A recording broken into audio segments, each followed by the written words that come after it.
कहानी की स्टार्टिंग में हमें एक एलाइसा नाम की लड़की को दिखाया जाता है जो कि यूएस की सीक्रेट लेबोरेटरी में काम करती है। वो अपनी ड्यूटी पर जाने के लिए रेडी होने लगती है, लेकिन तभी हम उसकी गर्दन पर कुछ निशानों को देखते हैं। दरअसल ये निशान बचपन में हुए एक एक्सीडेंट की वजह से बने हैं, जिससे अब वो बोल नहीं सकती और लोगों से बात करने के लिए वो साइन लैंग्वेज का इस्तेमाल करती है। वो डेली अपने काम पर जाने से पहले अपने पड़ोसी गिल्स को खाना देती है क्योंकि वो अकेला रहता है। अब वो लेबोरेटरी पहुंच जाती है जहां पर उसके फ्रेंड जेल्दा पहले से ही अटेंडेंस की लाइन में उसके लिए जगह बनाकर रखती है। दरअसल ये दोनों ही यहाँ पर साफ सफाई का काम करती हैं। अब ये दोनों जब क्लीनिंग कर रही होती हैं तभी यहाँ पर लैब का सिक्योरिटी इंचार्ज फ्लेमिंग आता है और वो सभी को बताता है कि हमारी लैब के अंदर एक नया प्रोजेक्ट आने वाला है। और तभी कुछ लोग एक बहुत बड़ा बॉक्स लैब के अंदर लेकर आते हैं जिसके अंदर पानी भरा होता है। एलाइसा को उस बॉक्स के अंदर से कुछ आवाजें आ रही थी, इसलिए वो उसके ग्लास को टच करके देखने लगती है। पर तभी उसे उस बॉक्स के अंदर एक क्रीचर का हाथ दिखाई देता है जिसे देखकर वो काफी ज्यादा डर जाती है। आगे सीन में हम एलाइसा और जेल्दा को देखते हैं जो कि वॉशरूम की साफ सफाई कर रही होती हैं। यहाँ पर उन्हें एक रिचर्ड नाम का आदमी मिलता है जो कि इस क्रीचर को यहाँ पर लेकर आया है और अब वो उस पर रिसर्च करने वाला है। अब क्लीनिंग के दौरान एलाइसा को बेसिन के पास एक वेपन रखा हुआ दिखाई देता है, इसलिए वो उसको टच करने लगती है, पर रिचर्ड उससे मना करता है और उस वेपन को लेकर यहाँ से चला जाता है। लेकिन एलाइसा नोटिस करती है कि उस वेपन से कुछ ब्लड निकला है जो कि बेसिन पे लग चुका है। आगे सीन में हम देखते हैं कि एलाइसा और जेल्दा उस रूम के बाहर साफ सफाई कर रही होती है जहाँ पर उस क्रीचर को रखा गया है। लेकिन तभी रिचर्ड खून से लथपथ बाहर आता है जो कि अपने साथियों से मदद मांग रहा होता है। रिचर्ड का बहुत ज्यादा खून बह चुका था, इसलिए खून को साफ करने के लिए फ्लेमिंग जेल्दा और एलाइसा को उसी रूम के अंदर लेकर जाता है जहां पर ये दोनों ही मिलकर रूम की सफाई करने लगती हैं। लेकिन सफाई के दौरान एलाइसा को रिचर्ड की कटी हुई उंगलियां मिलती हैं जिनको उठाकर वो एक पेपर बैग में डाल देती है और जेल्दा ये बात फ्लेमिंग को बताने के लिए चली जाती है। एलाइसा जब रूम के अंदर अकेली होती है तभी उसकी नजर उस कांच के बॉक्स के ऊपर जाती है जिसके अंदर वही क्रीचर होता है। वो देखने में बिल्कुल इंसानों की तरह ही लग रहा था, जिसे देखकर एलाइसा काफी हैरान हो जाती है। यहाँ पर वो नोटिस करती है कि उसकी बॉडी के ऊपर एक जख्म का निशान है। ये देखकर वो समझ जाती है कि ये काम रिचर्ड ने ही किया है। अब एलाइसा घर आकर ये बात अपने पड़ोसी गिल्स को बताने लगती है, लेकिन वो उसकी बातों पर यकीन नहीं करता है कि आखिर कोई क्रीचर इंसानों की तरह कैसे हो सकता है। अगले दिन एलाइसा सभी से छुपकर उस क्रीचर के पास पहुंच जाती है, लेकिन वो क्रीचर पूल के अंदर छुपा होता है। पर एलाइसा उसके खाने के लिए जो एग लेकर गई थी वो एक स्पून से उस पर मारकर एक साउंड निकालने लगती है, जिसे सुनकर वो क्रीचर बाहर आ जाता है। एलाइसा उस एग को उस क्रीचर को देने लगती है, लेकिन वो क्रीचर कुछ आवाजें निकालने लगता है और उसे डरा देता है। लेकिन एलाइसा उस एग को पूल के पास रखकर उसे अपनी साइन लैंग्वेज में समझाने लगती है कि ये एग तुम्हारे लिए है, इसलिए तुम्हें इस एग को खा लेना चाहिए। तब वो क्रीचर उस एग को लेकर पानी में चला जाता है और एलाइसा बाहर आ जाती है।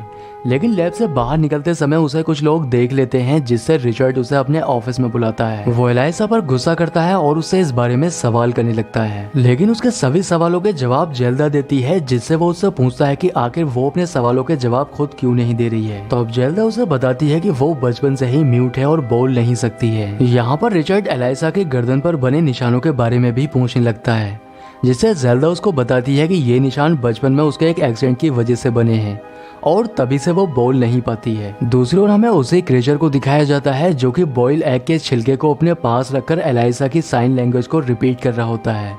ये देखकर हमें पता चलता है कि वो उसको पसंद करने लगा है। अगले दिन एलाइसा फिर से उससे मिलने के लिए आती है और इस बार वो अपने साथ एक म्यूजिक इंस्ट्रूमेंट भी लेकर आई होती है। वो इस बार भी एक बॉइल एग को पूल के पास रख देती है और म्यूजिक ऑन कर देती है, जिसे सुनकर वो क्रीचर अपना हाथ पानी से बाहर निकालता है और उस एग को उठाकर ले जाता है। लेकिन एलाइसा जब म्यूजिक बंद कर देती है तब वो क्रीचर बाहर आता है और उससे म्यूजिक ऑन करने के लिए कहता है, इसलिए एलाइसा म्यूजिक ऑन कर देती है और ये दोनों ही साइन लैंग्वेज में एक दूसरे से बात करने लगते हैं। अगले दिन एलाइसा उस क्रीचर की लैब की सफाई कर रही होती है और सफाई करते समय वो उस क्रीचर से साइन लैंग्वेज में बात करने लगती है, लेकिन इनको बात करते हुआ एक डॉक्टर देख लेता है जिसका नाम होस्ट टेटलर है। दरअसल वो काम तो यूएस गवर्नमेंट के लिए करता है, लेकिन असल में वो एक रशियन जासूस है। अगले दिन एलाइसा फिर से उस क्रीचर से मिलने के लिए आती है, लेकिन वो इस बार भी पानी में होता है।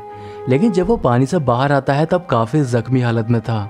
ये देखकर एलाइसा बहुत परेशान हो जाती है। अब तभी उसे किसी के अंदर आने की आहट होती है, इसलिए वो लैब के अंदर ही छुप जाती है। यहाँ पर वो देखती है कि रिचर्ड अंदर आता है और उस क्रीचर को बुरी तरह से टॉर्चर करने लगता है। अब थोड़ी देर के बाद यहाँ पर जनरल हॉल्ट भी आ जाता है और वो रिचर्ड से उस क्रीचर की हिस्ट्री के बारे में पूछने लगता है। तो वो उसको बताता है कि ये क्रीचर हमें अमेजन के जंगलों से मिला है, जहाँ पर रहने वाले लोग इनको अपना भगवान मानते हैं और इनकी प्रेयर की जाती है। यहाँ पर होस्ट एडलर एलाइसा को छुपा हुआ देख लेता है, लेकिन वो इस बात को किसी को भी नहीं बताता है। अब जाने से पहले जनरल हॉइट रिचर्ड से कहता है कि तुम्हें अपनी रिसर्च को इस क्रीचर के ऊपर जल्द ही कंप्लीट करना होगा, क्योंकि रशिया भी इस प्रोजेक्ट पर काम कर रहा है और मैं नहीं चाहता कि रशिया यूएस से पहले अपनी इस रिसर्च को कंप्लीट करे। एलाइसा ये सब सुनकर काफी ज्यादा परेशान हो जाती है, इसलिए वो अपने पड़ोसी गिल्स के पास जाकर उससे मदद मांगती है, जिससे वो इस क्रीचर को इस लैब से बाहर निकाल सके। लेकिन वो उसकी मदद करने से मना कर देता है, क्योंकि उस क्रीचर को लैब से बाहर निकालना कोई आसान काम नहीं है। पर एलाइसा जब उदास हो जाती है तब वो उसकी मदद करने के लिए तैयार हो जाता है, क्योंकि वो एलाइसा को भी उदास नहीं देख सकता है। दूसरी ओर हमें होस्ट एडलर को दिखाया जाता है, जो कि अपने रशियन बॉस के साथ होता है।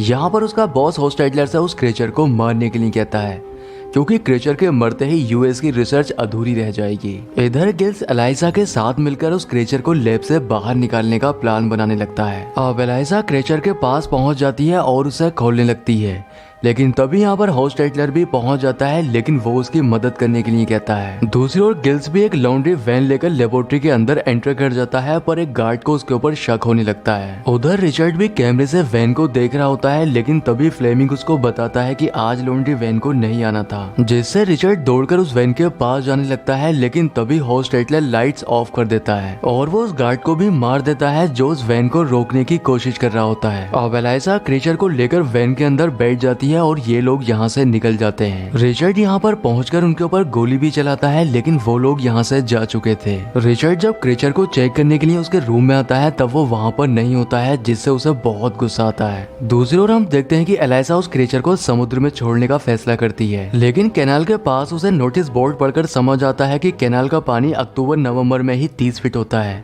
जिससे तभी कैनाल के गेट समुद्र की ओर खोले जाते हैं। इसलिए अब उसे उस डेट तक वेट करना होगा, जिससे वो उस डेट को नोट कर लेती है। अगले दिन एलाइसा जब अपनी ड्यूटी पर जाती है तब सभी वर्कर्स की अटेंडेंस की टाइमिंग चेक की जाती है, जिससे उनकी इन्वेस्टिगेशन की जा सके। लेकिन जेल्दा ने एलाइसा की अटेंडेंस भी छुपकर लगा दी होती है, जिससे उसके ऊपर शक नहीं जाता है। दूसरी ओर हमें गिल्स को दिखाया जाता है, जो कि सो रहा होता है, लेकिन तभी वो क्रीचर बाथरूम से बाहर आ जाता है और गिल्स की कैट को मारकर खाने लगता है। लेकिन गिल्स की जब आंख खुलती है और जब वो उसके ऊपर गुस्सा करता है तब वो क्रीचर काफी ज्यादा डर जाता है और डर कर भागने लगता है, लेकिन भागते समय उसके नाखून गिल्स के लग जाते हैं, जिससे वो जख्मी हो जाता है। दूसरी ओर डॉक्टर होस्ट एडलर एलाइसा से कहता है कि तुम्हें उस क्रीचर को जल्द ही रिलीज करना होगा, क्योंकि उसको ज्यादा समय तक पानी से बाहर नहीं रखा जा सकता है। अब एलाइसा जब घर आती है तब गिल्स उसको बताता है कि वो क्रीचर यहाँ से भाग गया है, लेकिन उसके हाथों पर गिल्स का जो ब्लड लगा था, एलाइसा उन्हीं को फॉलो करते हुए उस क्रीचर तक पहुँच जाती है और उसको वापस घर लेकर आ जाती है। अब घर आकर क्रीचर गिल्स से दोस्ती कर लेता है।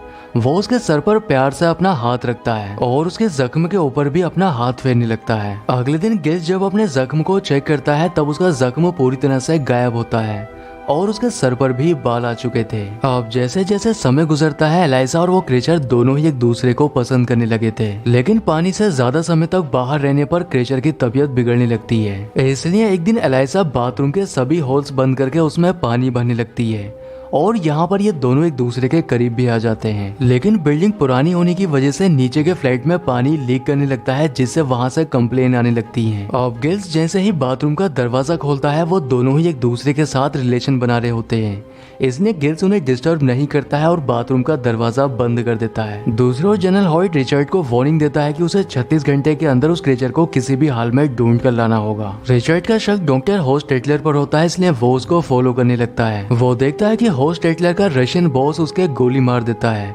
क्योंकि वो अभी तक उस क्रीचर को नहीं मार पाया है। लेकिन रिचर्ड गाड़ी से बाहर आकर उसके रशियन बॉस के गोली मार देता है और वो होस्ट एडलर को जख्मी हालत में टॉर्चर करते हुए उससे उस क्रीचर के बारे में पूछने लगता है। तब वो उसको बता देता है कि उस क्रीचर के बारे में एलाइसा और जेल्दा को पता है। अब रिचर्ड जेल्दा के घर जाकर उसके हस्बैंड को टॉर्चर करने लगता है, जिससे वो उसको बता देता है कि वो क्रीचर एलाइसा के पास है। लेकिन रिचर्ड के जाते ही जेल्दा एलाइसा को कॉल करके बता देती है कि रिचर्ड को सब कुछ पता चल चुका है, इसलिए एलाइसा उस क्रीचर को लेकर वहाँ से निकल जाती है। लेकिन रिचर्ड जब उसके घर पहुँचता है तो वो कैलेंडर पर लिखे नोट को पढ़कर समझ जाता है कि वो कैनाल की तरफ गई है। दूसरी ओर एलाइसा और गिल्स उस क्रेचर को लेकर कैनाल तक पहुंच जाते हैं और एलाइसा उसे आखिरी बार गुड बाय बोलते हुए यहाँ से जाने के लिए कहती है, लेकिन तभी रिचर्ड यहाँ पर आकर गिल्स के ऊपर हमला कर देता है।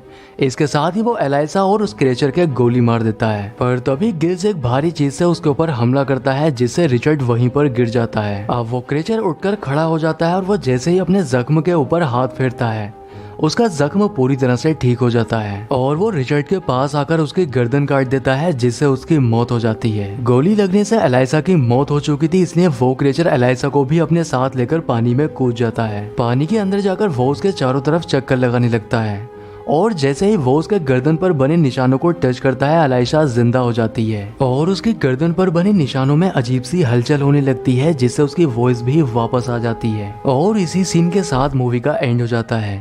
दोस्तों, अगर वीडियो पसंद आया है तो वीडियो को लाइक और चैनल को सब्सक्राइब जरूर करें। तो मैं आपसे मिलता हूँ किसी नेक्स्ट वीडियो में।